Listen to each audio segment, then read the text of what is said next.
Lunes 25 de abril del 2022, desde aquí, JN Noticias, le brindamos toda la información que usted necesita y debe saber. Soy Lizeth Guzmán y hoy los acompañaré en esta hora informativa. Veamos nuestros titulares.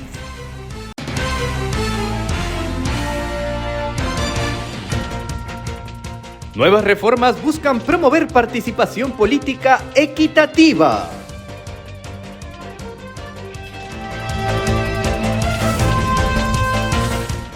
El 50% de las candidaturas de las agrupaciones políticas se presentaron el último día.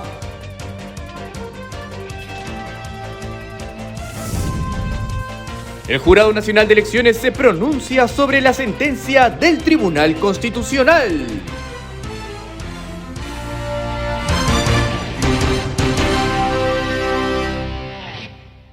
Comenzamos rápidamente con la información. Las elecciones regionales y municipales se celebran en medio de las nuevas reformas, las cuales tienen la finalidad de promover una participación política equitativa entre hombres y mujeres.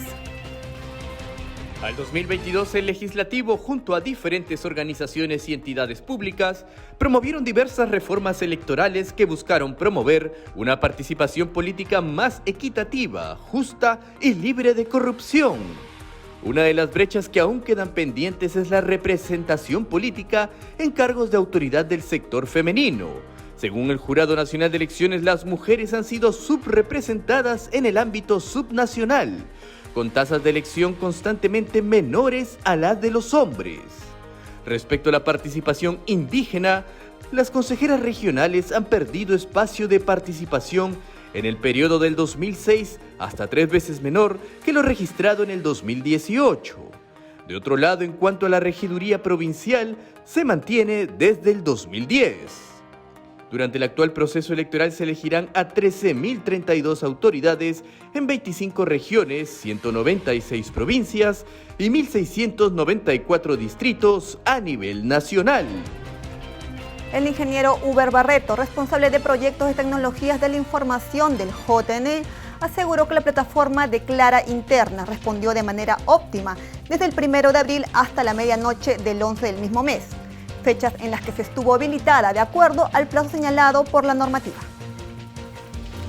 El responsable de proyectos de tecnologías de la información del JN, Uber Barreto, señaló que el sistema Declara Internas es amigable y sencillo de usar, facilitando el registro de las listas en 4 pasos, aspecto que fue comprendido en las capacitaciones por los representantes de las organizaciones políticas, sin que hubiera comentarios u opiniones contrarias durante la realización de los talleres.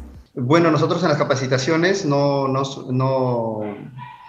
hemos recibido comentarios o reclamos de no amigabilidad del sistema de información. Más bien es un sistema que constaba en pasos sencillos para presentar listas de candidatos, básicamente en 4 pasos y solamente con los números de DNI de cada candidato. Agregó que en cuanto a las listas presentadas, de acuerdo al tipo de elección, se tienen 339 en elección regional, 1.857 en elección municipal provincial y 11.192 en elección municipal distrital, tal como se muestra en el gráfico. Fue una herramienta totalmente en línea, quiere decir que las organizaciones políticas podrían presentar sus candidatos desde la comodidad de su casa, como lo han hecho. Como le digo, el último día, desde las 9 de la mañana hasta las 12 de la noche, se ha presentado aproximadamente el 60% de las listas que forman parte de estas elecciones internas, ¿no? Finalmente,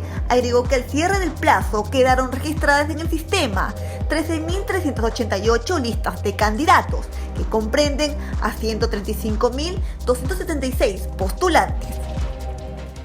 Sobre la sentencia del Tribunal Constitucional, el JN se pronuncia y destaca que el órgano ha sido inducido a error y los efectos afectarían el proceso electoral subnacional en giro. El Jurado Nacional de Elecciones se pronuncia sobre la sentencia del Tribunal Constitucional, la misma que declara fundada la demanda de amparo y nulidad de resoluciones que emitió el Jurado Electoral Especial Lima Centro 2 y del Pleno del Jurado Nacional de Elecciones, con relación a la inscripción de candidatos de una organización política en el proceso de elecciones generales 2021. Por tanto, la institución electoral cree pertinente hacer conocimiento que la inscripción de candidatos al proceso de elecciones generales 2021 se efectuó en un plazo señalado en el cronograma electoral, teniendo en cuenta que cada jurado electoral especial fijó dentro de su autonomía el horario de atención a los interesados. Asimismo, que cada jurado electoral especial publicó las decisiones sobre atención al público en los paneles de las sedes de sus respectivas mesas de partes, además de la publicación en la plataforma del JNE, todo ello de público conocimiento. En el pronunciamiento del JNE detalla imágenes sobre la correcta publicación de horarios de atención en la sede Nazca del Jurado Nacional de Elecciones, donde se ubicaba el Jurado Electoral Especial Lima Centro 2. Asimismo, las publicaciones en la plataforma virtual y remitidas a los interesados. No obstante, señala que algunos integrantes de la organización política aludida alegaron, y lo siguen haciendo erróneamente, que el referido panel con la publicación de la resolución indicada no estuvo instalado, sustentándose en una constatación policial hecha en la puerta de entrada a la casona sede del JNE, pero ellos y los actores políticos interesados en el proceso electoral pasado conocían perfectamente que el indicado panel se hallaba alojado en otra área del mismo complejo del JNE. El máximo ente electoral señala que es pertinente indicar la subsanación que intentó la organización política respecto a las observaciones efectuadas por el Jurado Electoral Especial Lima Centro 2. Fue presentada fuera del horario que estuvo fijada y publicada.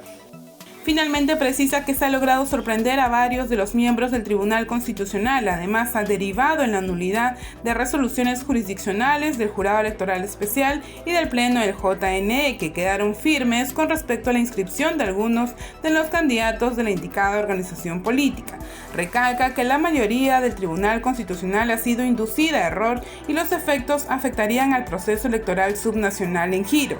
Finalmente, se ha configurado una grave vulneración a la verdad material y a principios esenciales establecidos en la Constitución Política del 1993, entre otros, el debido proceso y la garantía judicial del derecho de defensa, hecho que debe corregirse.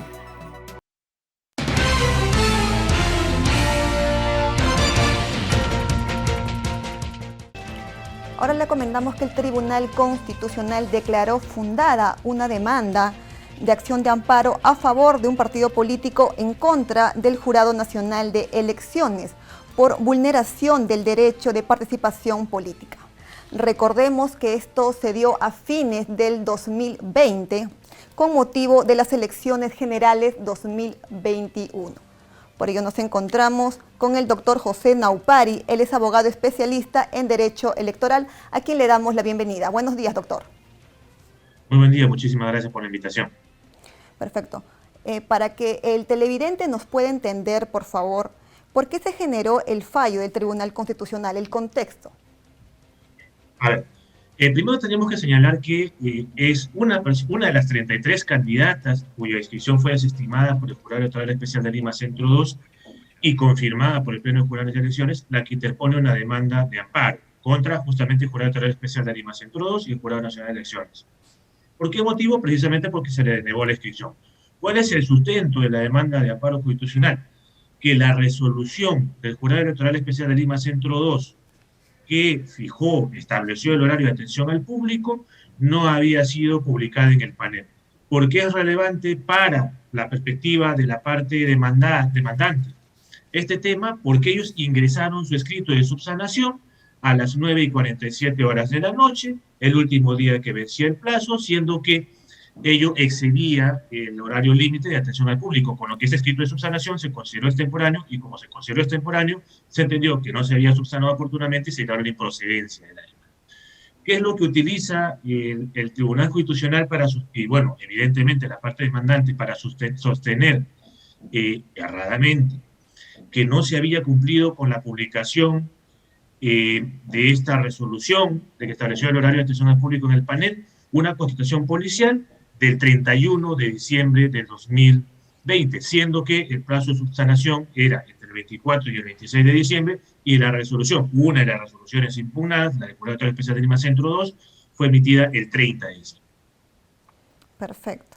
Entonces, en ese sentido, ¿nos podría decir cuáles son los argumentos exactos de la persona que interpone la acción de amparo? O sea, el motivo que la sentenció, que conocemos ahora, ¿no? De la sentencia del Tribunal Constitucional. Claro, muchísimas gracias por la pregunta, porque ello permite esclarecer algunos temas. En primer lugar, habría que señalar que el argumento central, fundamental, por no decir el único, de la parte demandante, y que ya lo había señalado en el recurso de apelación que fue resuelto por el Pleno de Jurados de Elecciones, es que la resolución que fijó el horario de atención al público no estaba publicada en el panel, y como no estaba publicada en el panel, se había infringido el reglamento de gestión de jurados electorales especiales, y como no había un horario, ella entendía que al no haber un horario válidamente publicado, ellos tenían legitimidad para presentarlo hasta las 11:59 de la noche. Lo cual, en sentido estricto, no es lo que termina admitiendo el tribunal. El tribunal lo único que termina diciendo es, oye, la resolución que estableció el horario de atención al público, desde la perspectiva del tribunal, y solo sobre la base de una construcción policial del 31 de diciembre, dice, efectivamente no se publicó adecuadamente. En consecuencia, nulo. Entonces, y acá el tema es interesante porque es una candidata la que presenta la demanda de amparo, la presenta a título personal, no en representación del Partido Popular Cristiano, no en representación de los 33 candidatos. No obstante, la sentencia declara la nulidad de la resolución del Pleno de Jurados de Elecciones y del Jurado Electoral Especial en el extremo que declaró la improcedencia de los 33 candidatos por subsanación extemporánea. O sea, acá no estamos diciendo que la demandante está alegando que era inconstitucional que se fije un horario de atención al público por meses parte virtual. No está diciendo, la demandante no ha ido a pedir, oye, yo tenía derecho a presentar mi escrito hasta las 2:59. Lo único que le está diciendo es, tenías derecho a la posibilidad, tu jurado tenía la competencia para fijarme un horario, pero el establecimiento de ese horario tenía que cumplir con requisitos de publicidad que desde la perspectiva de la demandante no se habían cumplido. Cosa que ya en el pronunciamiento del Jurado Nacional de Elecciones el día de ayer se ha dado cuenta que sí, en sentido estricto, sí se había cumplido y que la constatación policial del 31 de diciembre se había llevado a cabo en un lugar donde no se había publicado, donde no estaba físicamente el panel del Jurado Electoral Especial de Lima Centro 2. En ese sentido, usted ha señalado que el Tribunal Constitucional pudo haber declarado improcedente la acción de amparo bajo la figura de sustracción de la materia. ¿Puede explicarnos esto, por favor? Claro, en principio, a mi juicio, cabían la improcedencia tanto por la sustracción de la materia como por el tema de fondo, por decirlo de alguna manera. Y vamos por lo primero. ¿Qué es lo que ocurre? En primera y en segunda instancia ya se había declarado la improcedencia de la demanda porque el proceso electoral ya había vencido. ¿Qué es lo que dice y reconoce el Tribunal Constitucional en su sentencia? Que si el daño, entre comillas daño, deviene irreparable, opera la sustracción de la materia. Yo no tengo que pronunciarme sobre el fondo. Adicionalmente a ello, tenemos que en las dos primeras instancias, que en la primera y la segunda instancia, no había habido un debate sobre el fondo del asunto, porque justamente esta primera y la segunda instancia habían dicho, bueno, como las elecciones generales ya concluyeron, no puede declarar fundada esta demanda porque no tendría efecto jurídico. En el peor de los casos, el daño reviene irreparable. Y en instancia única, materialmente, el Tribunal Constitucional termina declarando fundada la demanda. ¿Y por qué, a mi juicio, sí debe haber declarado improcedente a secas la demanda, o en todo caso, la nulidad de todo lo actuado para que esto se retrotraiga a la primera instancia? Porque no puede considerarse como mérito probatorio suficiente, sino único, para declarar fundada la demanda una constitución policial del 31 de diciembre.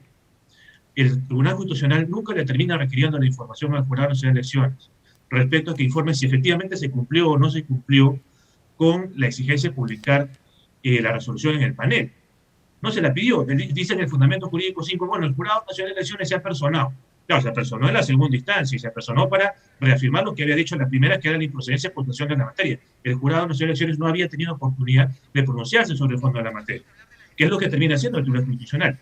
Si le hubieran requerido la información al Jurado Nacional de Elecciones, ¿qué hubiera hecho el Jurado Nacional de Elecciones? Hubiese llevado, que mostrado en el pronunciamiento del día de ayer, que sí se había llegado a publicar en el panel esta resolución. Y es más, y hay un tema, a mi juicio, meridianamente grueso por parte del Tribunal Constitucional. El Tribunal Constitucional se remite al numeral 8.6 del Reglamento de Gestión de Jurados Electorales Especiales, pero obvia el 8.5, que dice que es responsabilidad del secretario del Jurado Electoral Especial dar cuenta de la publicación o velar por la publicación en el panel de las resoluciones. Es decir, sabía que había un sujeto que tenía que velar por el cumplimiento, llámese secretario jurisdiccional, de esta publicación. En consecuencia, sí existía la posibilidad de que se pudiera haber acreditado que esa publicación se dio.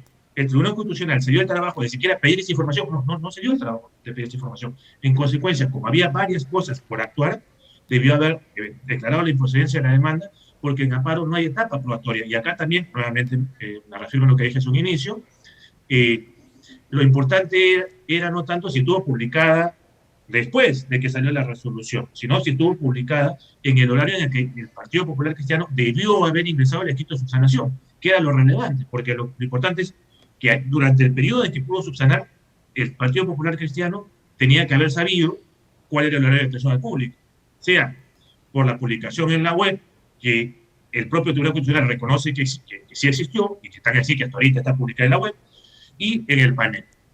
En ese periodo de tiempo se ha acreditado que no estuvo publicado, no está acreditado. Entonces, ¿qué debió haber hecho el Tribunal Constitucional? Evidenciar ello. ¿Lo hizo? No lo hizo.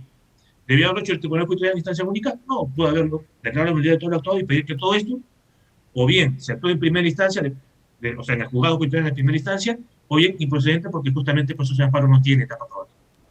Aquí hay algo entonces que me crea la duda, ¿no? Si el Tribunal Constitucional puede anular las resoluciones del Jurado Electoral Especial Lima Centro 2 y el JNE, ¿cómo se va a materializar si las elecciones fueron el año pasado, ¿no? O sea, en otras palabras, ya se eligieron representantes. ¿Cómo se podría hacer? Bueno, ahí viene también otro tema que a mi juicio hay una motivación insuficiente por parte del Tribunal Constitucional, porque el Tribunal Constitucional se remite al segundo párrafo del artículo 1 del nuevo Código Procesal Constitucional, que establece que si efectivamente, luego de interpuesta la demanda, el daño de bienes irreparables, se produce la sustitución de la materia, algo que reconoce el propio Tribunal Constitucional, e incluso lo reconoció en el informe oral del 9 de marzo de 2020, de este año, si mal no recuerdo, la propia abogada informante de la parte demandante, lo único que cabía era que se exija, o que se exhorte, para ser más preciso, al Jurado Nacional de Elecciones a que en el futuro no vuelva a incurrir en dichos actos lesivos. No obstante, el Tribunal Constitucional, en la parte resolutiva, dice: nula la resolución del Jurado Electoral Especial y nula la resolución del Pleno del Jurado Nacional de Elecciones. Ah, ya. ¿Y qué hago con esa nulidad? Si ya no lo voy a poder ejecutar. Lo que correspondía, si citan justamente el segundo párrafo del artículo 1 del nuevo Código Procesal Constitucional, era que se exhorte al Jurado Nacional de Elecciones a que no lo vuelva a hacer, como ocurrió, sin ir muy lejos, en el caso Íñigo, resuelto también por el Tribunal Constitucional, en la cual también declaró, consideró que el Jurado de Elecciones se había excedido en una interpretación respecto al requisito de domicilio, y le dijo al jurado: bueno, como el proceso electoral ya culminó, por favor, en casos futuros no lo vuelvas a hacer. Pero no le dijo a secas nulo, pronúnciate de nuevo, simplemente le dijo: no lo vuelvas a hacer. En principio, si el propio Tribunal Constitucional está citando ese artículo del Código Procesal Constitucional, lo que debe haber hecho es simplemente exhortar a que el Jurado Nacional de Elecciones no lo vuelva a hacer. Ahora, yo le pregunto, algunas personas están señalando que esto abona a la teoría de fraude. ¿Cuál sería su opinión? Que a mi juicio de ninguna manera esto abona a la teoría de fraude, primero porque estamos haciendo referencia única y exclusivamente a una solicitud de inscripción de una organización política en una circunscripción específica. Segundo, que ahí habría que recordar que ni siquiera es una nulidad total, es una nulidad parcial, porque solo se declara la nulidad de un extremo, que es la que declara la improcedencia de 33 candidatos, más no del candidato 34, que sí siguió compitiendo. Otro elemento adicional es que estamos hablando de una etapa de inscripción de lista de candidatos.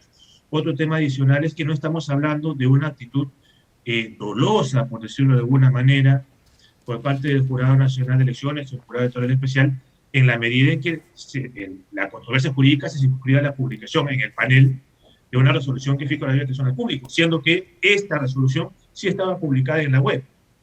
O sea, no es que no estaba publicada en ningún lado, estaba publicada.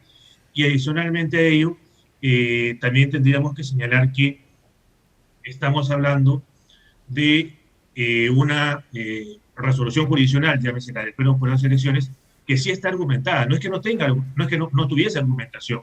Sí la tiene. Argumentación que el Tribunal Constitucional no llega a desvirtuar. Me explico. El Pleno del Jurado Nacional de Elecciones dice: oye, independientemente de si publicaste o no publicaste bien la resolución en el panel, lo cierto es que el horario máximo que fijó el Jurado Nacional de Elecciones, ya ni siquiera el Jurado Electoral Especial de Lima Centro 2, era a las 6 de la tarde, y el escrito ingresó a las 9:47 de la noche. Entonces, Incluso, si sea que se hubiese publicado bien o no la resolución del jurado electoral especial, por encima estaba la norma del Jurado Nacional de Elecciones que había fijado un modelo que vencía a las 6. Y estamos hablando de que ese día cayó sábado y que el horario de atención al público, en principio, si hubiese estado publicada adecuadamente la resolución del Jurado Electoral Especial, cosa que efectivamente ocurrió, vencía a las 2. Y el escrito entró a las 9:47. No hay, a mi juicio, por dónde poder alegar, a partir de este caso concreto, que hubo alguna actitud dolosa o que pueda abonar esto a un discurso falso. Perfecto, doctor. Para finalizar, ¿me podría decir entonces cuál es la defensa del Jurado Nacional de Elecciones? Bueno, formalmente hablando, si bien las resoluciones del Tribunal Constitucional, según el Código Procesal Constitucional, no son impugnables, solo que contraiga el recurso de aclaración, es preciso indicar que el nuevo Código Procesal Constitucional, su artículo 14, habilita al Tribunal Constitucional a declarar la nulidad de sus propias sentencias, de manera tal que el Pleno del Jurado de Elecciones, o a través de la Procuraduría, podría optar o bien por pedir la aclaración de la sentencia o bien por solicitar la nulidad de la misma, siendo que ya el Tribunal Constitucional, a nivel jurisprudencial también, independientemente del artículo 14 del nuevo código, ha admitido esa posibilidad. ¿Por cuál de las dos alternativas se decantará el Pleno del Jurado de las Elecciones o la Procuraduría? No lo sabemos, pero son las dos vías con las que tiene el organismo constitucional autónomo frente a esta sentencia del Tribunal Constitucional. Muchas gracias, doctor, por mantenernos informados. Le agradezco la entrevista. Okay. Nosotros vamos a una pausa y retornamos.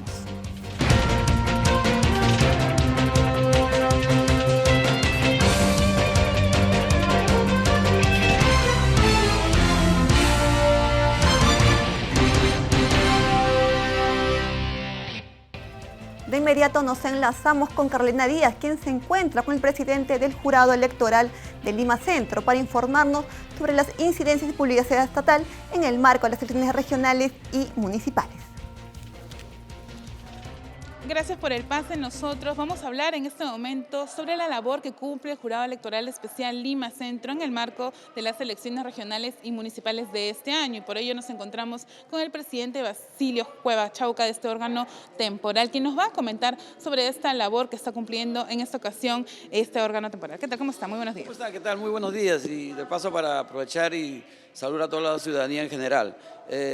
Nosotros nos hemos instalado como Jurado Electoral Especial de Lima Centro el 7 de febrero del presente año.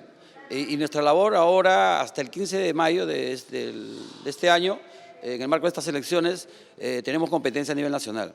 La competencia a nivel nacional de este jurado abarca el tema de publicidad estatal, abarca el tema de la propaganda electoral, abarca el tema de las encuestas, ¿no? Para los efectos de verificar de que haya un estricto cumplimiento de las normas, también estamos viendo el tema de la neutralidad. Es decir, que los funcionarios públicos no hagan uso de su cargo para los efectos de beneficiar a algún partido político o en beneficio propio. Correcto. Como sabemos, en este momento es uno de los jurados electorales especiales que está activo, uno de los 93 jurados electorales especiales que se han establecido para estos comicios regionales. Por ello que le queremos preguntar ahora, ya que ha mencionado sobre la publicidad estatal, ¿cuáles son las incidencias que se han presentado hasta el momento? Hay varias incidencias que se han presentado.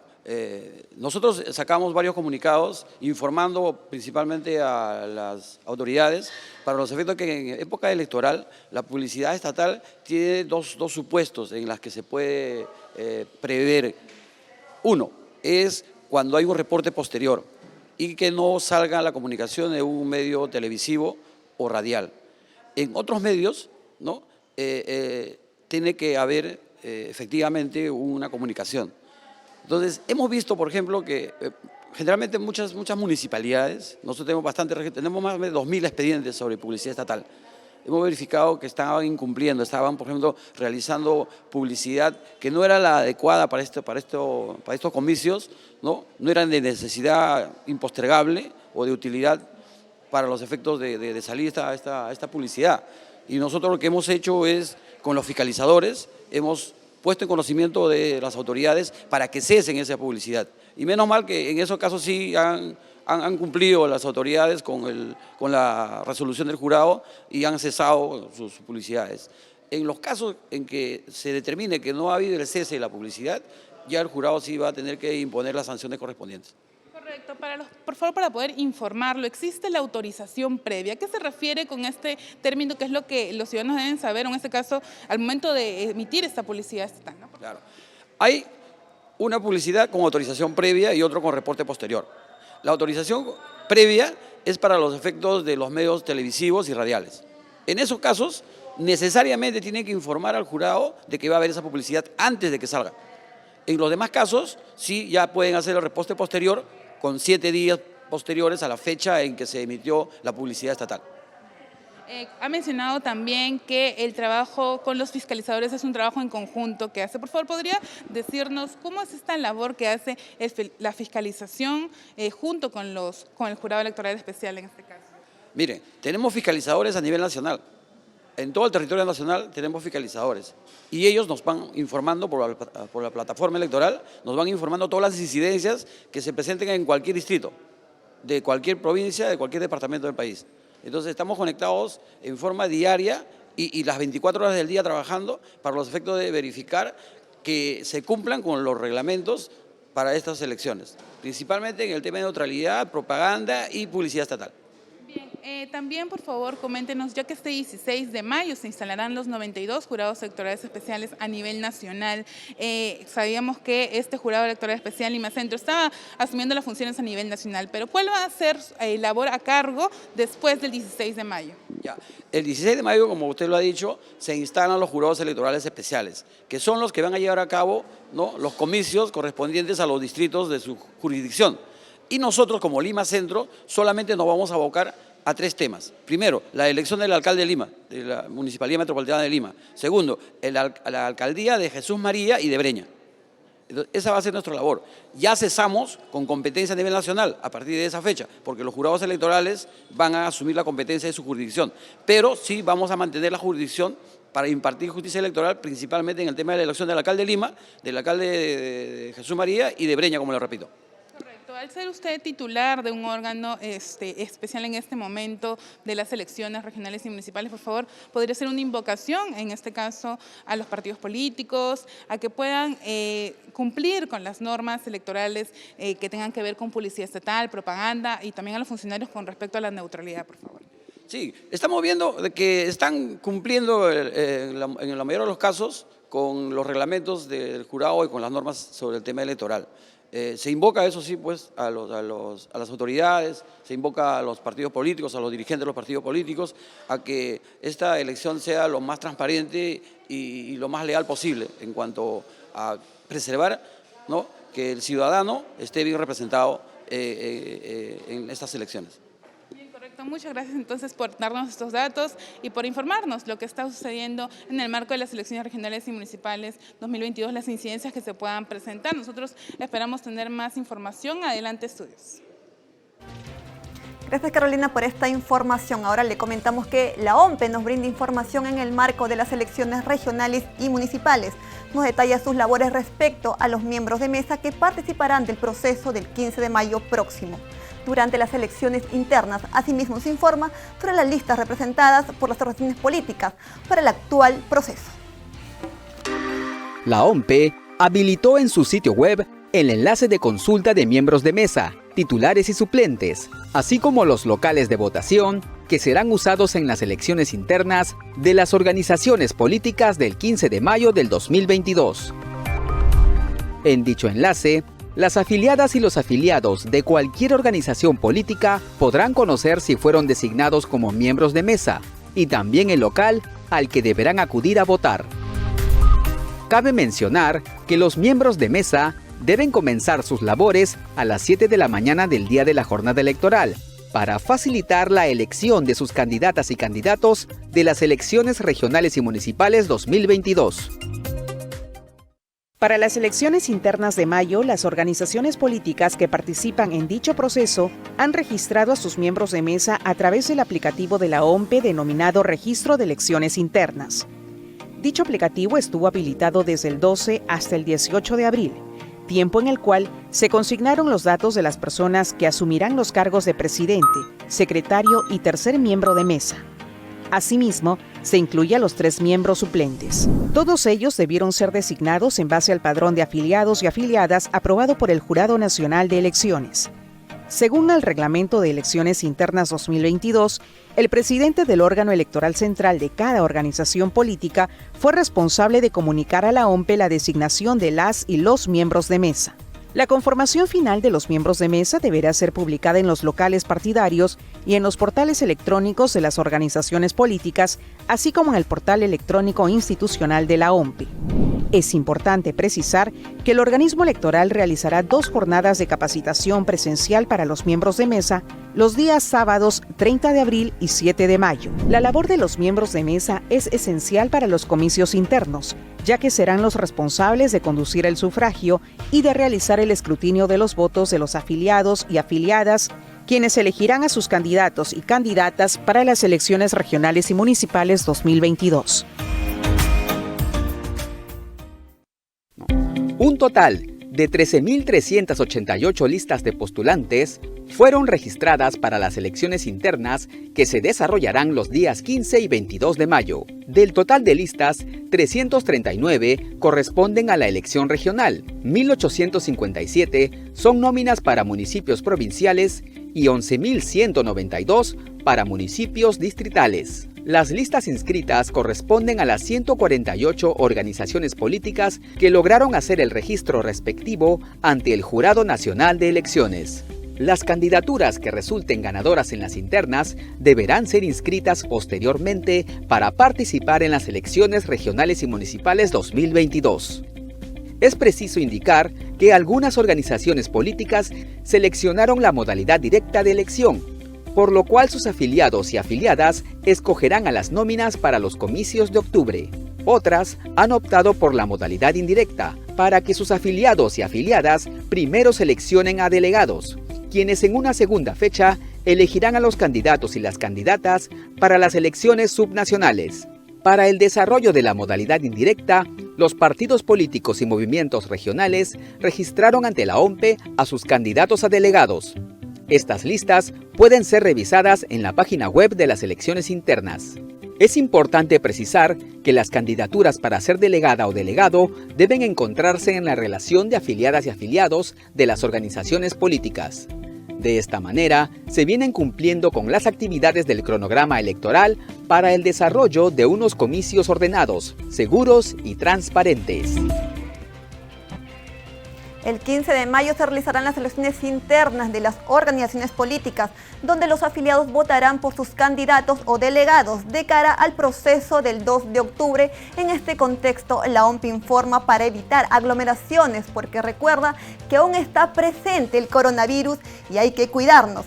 El voto se ejerce de manera escalonada, es decir, la OMPE recomienda horarios de votación según el último dígito del Documento Nacional de Identidad que tengamos. Por ejemplo, si fuera afiliada, que no lo soy, el número de mi DNI termina en 4, por lo cual el horario que me recomienda la OMPE es de 10 de la mañana a 11. Es importante resaltar que de 2 a 5 de la tarde se prevé la votación de adultos mayores, mujeres embarazadas, personas con discapacidad u otro tipo de vulnerabilidad. Así que ya sabe, este 15 de abril asista a su local de votación con tiempo y calma para ejercer su derecho de sufragio de manera adecuada. Ahora le comentamos que mañana a las 3 de la tarde se inaugura la oficina desconcentrada del JN San Martín y en las próximas semanas se instalará una oficina más en Ica, sumando así 18 oficinas del JN a nivel nacional para orientar a la ciudadanía sobre el proceso electoral en marcha. Actualmente en funcionamiento 16 oficinas desconcentradas y próximamente se van a aperturar 2 oficinas más, ¿no? Una en Ica y otra en San Martín. Como lo menciona la jefa de la oficina desconcentrada de Trujillo del Jurado Nacional de Elecciones, Silvia Quintana, la finalidad del ente electoral es de llegar a la ciudadanía a nivel nacional y así descentralizar sus servicios. Con la apertura de las oficinas desconcentradas de Ica y San Martín, para esto estos comicios regionales y municipales se sumarán 18 oficinas a nivel nacional que quedarían instaladas finalmente. Este 26 de abril se abre la oficina de San Martín ubicada en la ciudad de Tarapoto y la oficina desconcentrada de Ica será inaugurada la primera semana de mayo. Los encargados de las oficinas son de la OD San Martín, Brian Tuanama Mori, de la OD de Ica, Feliciano Arce Barriento. Pero recordemos las funciones que cumplen las oficinas desconcentradas para estos comicios. Orientación al ciudadano, atención al público, el trámite de las dispensas y justificaciones por la omisión del voto o por la omisión de la instalación de mesa de sufragio. También orientamos y recepcionamos las solicitudes de vacancias y suspensiones de las autoridades regionales y municipales. Asimismo, el nuevo horario de atención será de 9 de la mañana a 4 de la tarde con un horario sin interrupción. Los ciudadanos interesados de cada región pueden obtener información en la página web del Jurado Nacional de Elecciones www.jne.gov.pe, hacer clic en la pestaña de oficinas desconcentradas y así encontrar la ubicación, el correo, entre otros detalles. Comentamos que la Central de Operaciones del Proceso Electoral realizará el taller desconcentralizado, formando agentes de paz, con miras a las elecciones regionales y municipales del 2022, comenzando por la región de Ancash.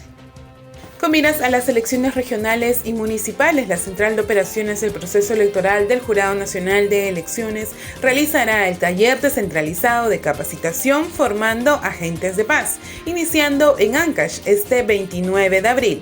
Carmen Chavarría, analista de conflictos de COPE, informó sobre detalles de la realización de esta actividad.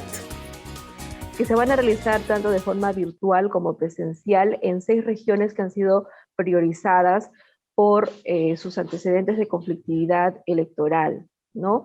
La primera de ellas va a ser Ancash, ¿no? Próximamente, y está dirigido a funcionarios municipales y regionales, así como organizaciones sociales, culturales, políticas y representantes de la sociedad civil. Como lo menciona el analista, en el 2014 se identificaron 200 conflictos en medio de un proceso electoral subnacional. Posteriormente, en las últimas elecciones del 2018, este número disminuyó a 90 conflictos evidenciados. Esta disminución es claramente importante para la tranquilidad de los ciudadanos en medio de un proceso comicial, y el Jurado Nacional de Elecciones contribuye con su campaña Elige una cultura de paz. Para empoderarlo o contribuir a su empoderamiento como agentes constructores de paz para prevenir la violencia en estos procesos electorales que están próximos a desarrollarse en el mes de octubre. Entre los temas que abordarán están la violencia electoral, manifestaciones y consecuencias, paz y democracia, y el diálogo y los valores democráticos. Las siguientes regiones donde se realizarán son Loreto, La Libertad, Cajamarca, Huánuco y Amazonas. La agencia de noticias Andina nos presenta las informaciones más importantes en el interior del país. Veamos. Bienvenidos, desde la agencia de noticias Andina, estas son las 5 noticias del día. El gobierno instalará una mesa técnica de trabajo en la zona de influencia del lote petrolero 67, ubicado en Loreto.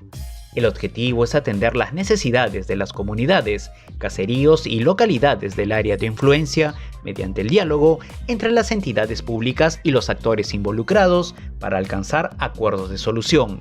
La mesa será instalada antes del 9 de mayo. Hoy se pone en marcha en Lima un plan de desvío vehicular en la avenida Óscar R. Benavides, más conocida como Colonial.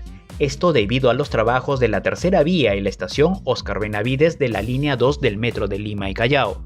El transporte público que se dirige hacia el Callao deberá desviar su ruta por la avenida Enrique Meis hasta regresar a Colonial.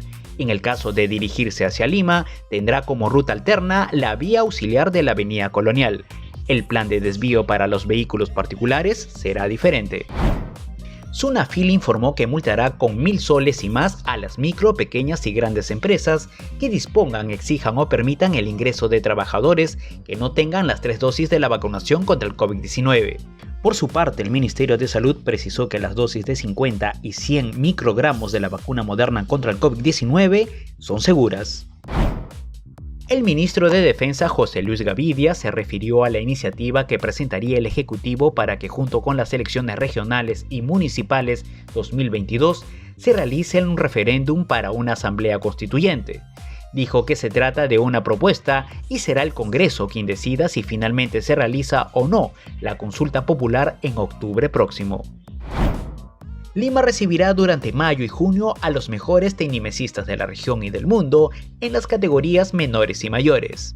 Los torneos se realizarán en La Videna, donde competirán los mejores exponentes del mundo, jugadores olímpicos y de reconocida trayectoria, con quienes nuestros representantes nacionales tendrán la oportunidad de medirse y acumular puntos. Para mayor información, no se olviden de visitar andina.p. Muy bien, retornamos con Paloma Barreto, quien se encuentra en la oficina desconcentrada del JNE en San Martín. Adelante, Paloma. Lisset, buenos días. Efectivamente, muchísimas gracias por el pase. Hoy nos encontramos en la región San Martín, específicamente en la ciudad de Tarapoto, y esta cálida ciudad nos recibe con 28 grados. Hoy estamos aquí porque el día de mañana se realizará la inauguración de la oficina desconcentrada del Jurado Nacional de Elecciones en la región San Martín. Para más detalles vamos a conversar con el jefe de esta oficina desconcentrada. Se trata del abogado Brian Martín Tuanama. ¿Cómo está, doctor? Muy buenos días, muchísimas gracias por acompañarnos en esta entrevista. Paloma, ¿qué tal? Muy buenos días. Agradecer por la invitación y bienvenido a la ciudad de Palmeras, Tarapoto. Muchísimas gracias. Doctor, vamos a hablar en un primer momento sobre las características del padrón electoral de la región San Martín para las elecciones regionales y municipales. ¿Por cuántas personas está conformado este padrón? Paloma, la región San Martín, de acuerdo al padrón general electoral del Jurado Nacional de Elecciones, se tiene que en la región San Martín se tiene 665.119 ciudadanos aptos para ejercer el derecho al sufragio, ¿no? De las mismas se tiene que son 308.916 mujeres, 338.839 varones y jóvenes son en la cantidad de 18.839, las cuales estarán ejerciendo su derecho al voto en presente año. En toda la región, ¿cuáles son los distritos que tienen la mayor cantidad de electores? Bueno, en la región San Martín se tiene 4 distritos, las que tienen mayor electores. Una de ellas es Tarapoto, con la mayor cantidad, que tiene 64.067 personas aptas para ejercer el derecho al sufragio. Lo sigue la capital de San Martín, que es Moyobamba, con 59.340 electores. Posterior a ello lo sigue Nueva Cajamarca, perteneciente al distrito de Rioja, con 35.695, y la última es el distrito del Bana Chilicayo, perteneciente a la provincia de San Martín, con 30.258 electores aptos para el sufragio para este año, ¿no? Se tiene esos datos. Sí, precisamente aquellas personas que acudirán a las urnas el próximo 2 de octubre. Lisset, además te cuento que la región San Martín es una de las regiones que cuenta con la cuota nativa o poblaciones indígenas. Coméntenos también en ese sentido cómo es que funciona esta cuota aquí en la región San Martín. De acuerdo, en la región San Martín existen 3 etnias, las cuales son Shawi, Quichua y Aguajún, y de las cuales el 15% son candidatos para para ocupar el puesto de consejeros regionales, y el 15% para ejercer los candidatos de los regidores para el sillón del municipio, ¿no? Se tienen esos datos. Es así que en el departamento San Martín existen 15 consejeros regionales, de las cuales 2 pertenecen a las cuotas indígenas, en el caso de San Martín, Tocache, Moyobamba y Rioja. Asimismo, se tiene que el 15% deben estar implementadas el 15% de la cuota indígena tiene que estar representada en las 9 provincias de las 10 que existen en San Martín. Valiosa información la que usted nos comparte en esta oportunidad. Como lo mencionaba hace unos minutos, Lisset, aquí mañana se va a realizar la apertura de una oficina desconcentrada más del Jurado Nacional de Elecciones, que se suma a las 16 que ya tenemos en todo el país. En ese sentido, nos gustaría que usted haga la invitación a todos nuestros televidentes de la selva peruana. Exacto. Bueno, Les invito a presenciar el día de mañana a partir de las 3 de la tarde, es la hora de inauguración de la oficina desconcentrada del Jurado Nacional de Elecciones, la misma que se encuentra ubicada en el jirón Sinchi Roca 632 del distrito de Tarapoto. Asimismo, síganos a través de las redes sociales que tienen el Jurado Nacional de Elecciones y bienvenidos nuevamente, Paloma.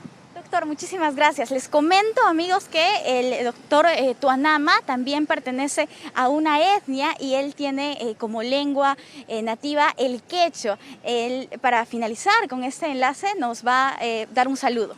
Bueno, Ñucapa Shutini, Brian Martin Tanamori, Kai jefe, oficina desconcentrada San Martín, Ajima Shamushka, oficina desconcentrada San Martín del Jurado Nacional de Elecciones. Bueno, para traducirlos, mi nombre es Brian Martin Tanamori, actual jefe del órgano de la oficina desconcentrada San Martín, sede de Tarapoto, y les doy la bienvenida a la oficina desconcentrada, la misma que se encuentra en la sede de Tarapoto. Muchas gracias. Listo, doctor, muchísimas gracias por esta valiosa información. Recordemos que las actividades que el Jurado Nacional de Elecciones tiene aquí es la inauguración de esta oficina desconcentrada, pero también tendremos un pleno descentralizado el día miércoles. Lizeth, vamos contigo a estudio.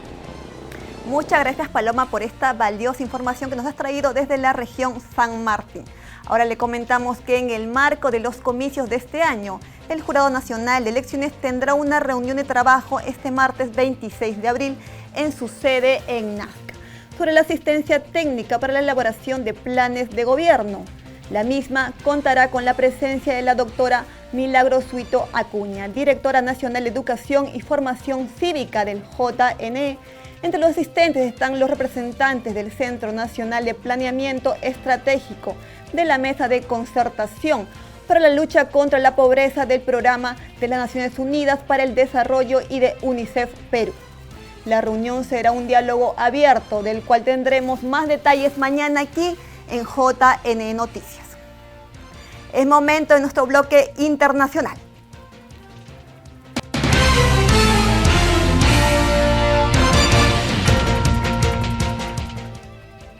En Francia, Emmanuel Macron gana por segunda vez a Marine Le Pen, convirtiéndose en el primer presidente reelecto en 20 años. Veamos. Merci. Gracias. Merci, chers amis. Gracias, queridos amigos. Chers compatriotes. Queridos compatriotas. Ici, à Paris. Aquí en París. Et partout, à travers le territoire. Y en todo el territorio del continente, en los departamentos de ultramar y en todo el extranjero. Antes que todo, gracias. Cerca del 100% de los votos escrutados. Los resultados arrojan que el presidente francés obtuvo el 58,8% de los votos para lograr su reelección frente al 41,2% que obtuvo la candidata ultraderechista de Agrupación Nacional Marine Le Pen. Después de 5 años de transformaciones difíciles y buenas, y también de crisis excepcionales. Hoy, 24 de abril de 2022, una mayoría de nosotros eligió confiar en mí para presidir su república y nuestra república durante los próximos 5 años. Por su parte, en su discurso, tras el cierre de urnas de la segunda vuelta de las elecciones presidenciales francesas, Marine Le Pen ha aceptado su derrota y ha llamado a sus votantes a convertir a su partido en la oposición a Macron de cara a las elecciones legislativas de junio. Señoras y señores, un gran viento de libertad hubiera podido soplar sobre el país. El resultado de las urnas lo respeto y quiso otra cosa. A pesar de estas 2 semanas, y hubo métodos desleales, brutales y violentos, similares a los que sufren los franceses cotidianamente. Las ideas que representamos llegan a una cumbre en este final de la segunda vuelta. Las propuestas de ambos candidatos volverán a enfrentarse el 12 de junio en las elecciones legislativas. Antes, Emmanuel Macron tomará posesión de un nuevo mandato, que será el último, pues no volverá a aspirar a una tercera reelección.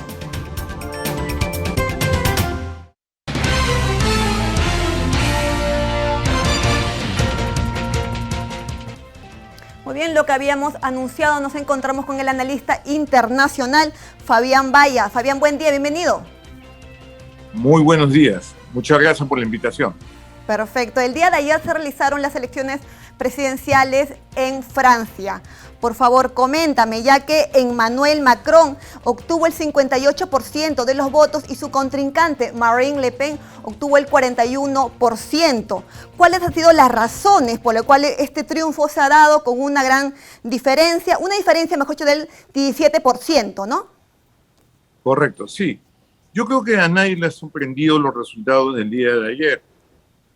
Ya se suponía que aquel partido que pasaba con Marine Le Pen iba a ganar las elecciones. Y la razón es porque la ultraderecha francesa ha sido incapaz de formar algún tipo de alianza política. Y esto no significa una derrota de la ultraderecha francesa. Si uno observa el análisis de su aparición política, por ejemplo, en las elecciones del año 2000, tuvo 17% de votación, hoy tiene el 41 al 42%.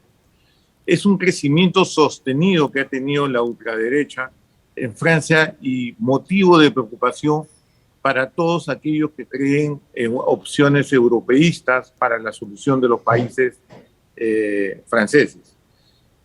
La razón principal del triunfo de Macron es una combinación desde sus características personales, que puede ser su carisma, pero sobre todo yo creo que le ha ayudado mucho en el último tramo la guerra con Rusia, porque ha significado un antes y después en las elecciones francesas. Sobre todo porque Marine Le Pen se ha mostrado en forma sistemática como una admiradora de Putin y de su modelo de cómo negociar. Por ejemplo, cuando plantea acerca del futuro de lo que debe ser la Unión Europea, Marine Le Pen habla acerca de un acercamiento con el gobierno de Moscú por la seguridad en general de Europa, mientras que Macron ha sabido mantener sus distancias con el presidente ruso. Lo que han decidido finalmente en la balanza entre Macron y Le Pen ha sido la izquierda, en el cual un sector importante de seguidores de la tercera opción, Mélenchon, terminaron apoyándolo porque la izquierda nunca va a aceptar, desde luego, la convivencia con un gobierno de ultraderecha. Entonces, no le quedó otra más que poder apoyar a Macron, pese a la crítica que le hace de su política económica aplicada durante estos 5 años en el Palacio del Liceo. Pero hay otro grupo de la izquierda que forman cerca del 30% de aquellos que se han abstenido y que no han votado por ninguna opción política. Exacto, y ahí quisiera hacer énfasis porque el ausentismo ha sido uno de los más altos en la historia de Francia. Entonces, coménteme, por favor, ¿cuál fue ese impacto que tuvo, ¿no?, en los resultados de la segunda vuelta? Bueno, este sector que le decía, dentro de lo que es el ausentismo, se debe porque no acepta una opción de ultraderecha muy identificada con temas étnicos, raciales, de superioridad étnica, pero tampoco a Macron, que lo consideran pues como un aliado de los banqueros. Esa izquierda que no ha tenido posibilidades electorales se debe a la profunda fragmentación de la izquierda que vive hoy Francia, ¿no? Ni el Partido Socialista Histórico, ni el Partido Verde, ni el partido de Mélenchon han sido capaces de formar una opción política viable dentro de Francia. Por eso es que ha ocurrido esa dispersión del voto, las peleas constantes en que la izquierda ha significado finalmente el triunfo de Macron y que Le Pen le ganaron por un pocos votos, aparentemente 2%, a haber pasado a la segunda vuelta.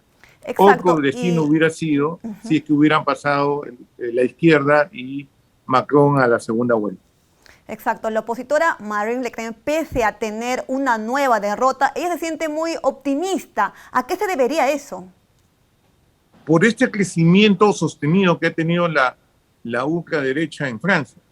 En la década del 90, cuando apareció, tenía 0.7. Su papá, el fundador del partido derechista francés, Jean-Marie Le Pen, hoy tiene 42%. Es mucho ganar realmente a nivel electoral. Lo que se habla en la actualidad en Francia es ahora, todos están enfocados a lo que se denomina la tercera vuelta. Y hay que explicar un poquito esto. En Francia, a diferencia de nuestros países, tienen las elecciones parlamentarias y legislativas no son el mismo día de las elecciones presidenciales. Perfecto, doctor. A mí me encantaría seguir conversando con usted, pero el tiempo es súper rápido, así que yo le agradezco esta entrevista. Muchas gracias por su invitación. Muchas gracias, doctor, a usted. Gracias por acompañarnos. Para más información, sintonice el canal 516 de Movistar, las redes del JN y por nuestros canales aliados. Lo dejamos con imágenes de Arequipa.